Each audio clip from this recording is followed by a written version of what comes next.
You ever feel like the problems we're facing right now, the scandals, the confusion, all the people walking away from faith, are totally unique to our generation? It's so easy to think that no one else could possibly get what we're going through. But what if I told you that the survival guide for our chaotic times was actually written almost 2,000 years ago? So, to really get just how relevant this ancient book is, we're going to start with a problem that feels incredibly modern, one that for a lot of people is shaking the very foundations of their faith right now.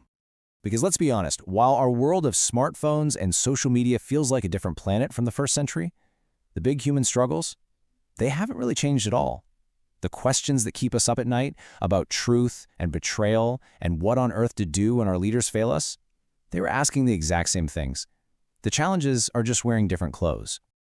I mean, just look at the last few decades. We've seen this relentless wave of scandals involving major Christian leaders, from the televangelists in the 80s to really recent, painful stories of misconduct and abuse.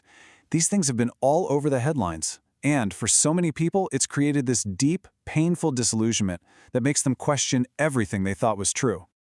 It's a heavy question, right? And it's one a lot of us are wrestling with. But believe it or not, this feeling is not new. In fact, this exact kind of crisis, sparked by corrupt leaders from inside the church, was tackled head-on in a short, fiery letter written almost 2 millennia ago. To find some answers, we're diving into the book of Jude. Now, it's one of the shortest books in the New Testament. You could read it in like 5 minutes, but don't let its size fool you. It is packed with an urgent warning for a church that was facing a crisis that looks shockingly familiar. And get this, the author, Jude, was actually one of Jesus' own half-brothers. But look at how he introduces himself, a servant of Jesus Christ. He could have pulled the "I'm the brother of the founder" card, right? But no. His primary identity was about humility and service, and that just gives his warning so much more weight. So Jude tells his readers he was super excited to write them this positive, happy letter about the incredible salvation they all shared, but he had to slam on the brakes. Why? Because word got back to him that some really dangerous false teachers had secretly slipped in among them. He knew he had to sound the alarm, and he had to do it immediately. Now here's the key. Jude makes it crystal clear that the threat wasn't some complicated high-level theological debate. Nope, it was way more obvious. These teachers were taking the beautiful idea of God's grace and twisting it, basically turning it into a permission slip for a moral living. Their lifestyle was the giant red flag that exposed their rotten theology. So to expose them, Jude unleashes a series of just brilliant, devastating metaphors. First, he calls them hidden reefs. Think about that. A reef hiding just under the surface of the water can completely wreck a ship that has no idea it's there. That's what these teachers were like, a hidden danger inside the community capable of causing absolute spiritual shipwreck. His next image is just as powerful. What does a cloud promise? Rain, right? Refreshment, life. But Jude calls these guys waterless clouds. They looked the part, they sounded spiritual, they promised so much, but in the end, they were totally empty. They offered nothing real. And this final metaphor? Wow, it might be the most brutal of all. He calls them fruitless trees, twice dead, uprooted. So not only did they fail to produce any good fruit, but they were completely, totally disconnected from the source of life itself. It's all outward appearance with zero inward spiritual life.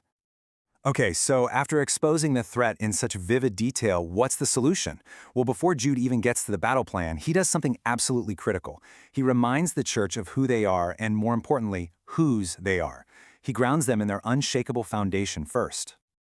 He starts his letter by calling them the ones who are called, loved, and kept. Now, this isn't some motivational pep talk. This is a declaration of reality. Their security wasn't based on how well they could hold on to their faith. No, it was based on the fact that God had called them, the Father loved them, and Jesus Christ himself was keeping them secure. And this, right here, is the turning point of the whole letter. By reminding them they are kept, Jude gives them the confidence to stand firm. Their foundation isn't shaking because their foundation was never a human leader or a perfect church in the first place. It's God himself. So, with that secure identity as the launchpad, Jude finally explains what it actually looks like to contend for the faith, and it might not be what you're expecting.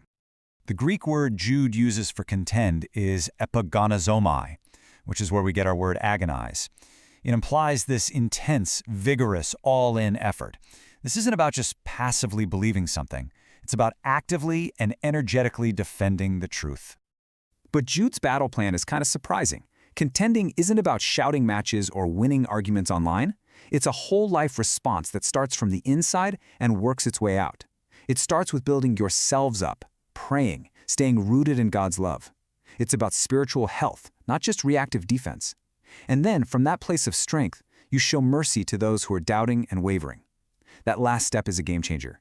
It reframes the goal from just winning a fight to actually compassionately rescuing people. And all of this brings us to Jude's absolutely stunning conclusion.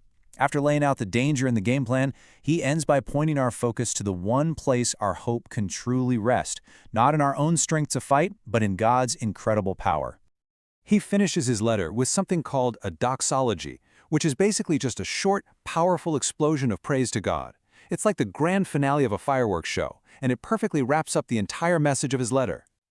Just listen to this. After spending the whole letter warning them about stumbling and falling away, he reminds them that God is the one who is able to keep you from stumbling. After describing the corruption all around them, he reminds them that God is the one who will present you blameless. That is the ultimate source of their confidence. Not themselves, him.